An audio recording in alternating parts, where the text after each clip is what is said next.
Praise రా దేవుని నామాన్ని మహిమ గాక. మరొకసారి కలిసిన భాగ్యాన్ని దేవాదేవుడు మనకు అందించినందుకు దేవుడికే వందనాలు చెల్లిస్తూ వాక్య బోధనకు వెళ్దాం. ఇదే మంది మన వాక్యంలో ఏం ధ్యానించుకోబోతున్నామంటే, ప్రతి ఒక్కరూ కూడా అనేకమైన పనులు చేస్తూ ఉంటారు. మనం చేస్తున్న పని ఏదైనా సరే దాన్ని కంటిన్యూసి ఉండాలి, అనగా కంటిన్యూషన్గా చేస్తూ ఉండాలి. ఫర్ ఎగ్జాంపుల్, ఇప్పుడు ఒక విద్యార్థి చదువుతున్నాడు అనుకుంటే కంటిన్యూస్గా చదువుతుంటేనే ఆ విద్యార్థికి అది గుర్తుంటుంది.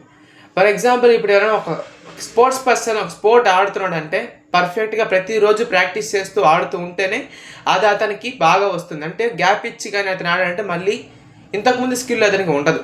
అలాగే మనం బైబిల్ చదువుతున్నప్పుడు కానీ, ప్రార్థన చేస్తున్నప్పుడు కానీ, దేవునితో మాట్లాడుతున్నప్పుడు ప్రతిదినం ఒక కోర్సు వల్లే, ఎలాగైతే మెడిసిన్ తెల్లారి వేసుకోవాలి, మధ్యాహ్నం వేసుకోవాలంటే ఒక కోర్స్ ఉంటుందో, ఏ రోజు కూడా మిస్ అవ్వకుండా దాన్ని ఎలాగైతే వేసుకుంటామో, అలాగే బైబిల్ చదవడం విషయంలో కానీ, ప్రార్థన చేయడం విషయంలో కానీ మనం ఉండగలగాలి. ప్రతిరోజు కూడా మిస్ అవ్వకుండా దాన్ని చేయగలిగినట్లయితే, ప్రతిరోజు కూడా దాన్ని అనుదినము దాన్ని మనం పాటించగలిగినట్లయితే దేవుడు మనతో కూడానే ఉంటాడు. ఎలాగైతే మెడిసిన్ వాడితే మనకు ఆరోగ్యం వస్తుందో, అలాగే బైబిల్ చదివి ప్రార్థన చేస్తే మనకు పరలోకం వస్తుంది. హల్లెలూయా.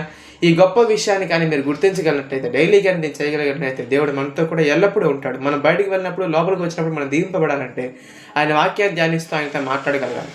కాబట్టి దీన్ని అందరూ చేయాలని కోరుకుంటున్నాను. ఈ వాక్యాన్ని దేవుడు దీవించి ఆశీర్వదించడం గాక. ఆమేన్.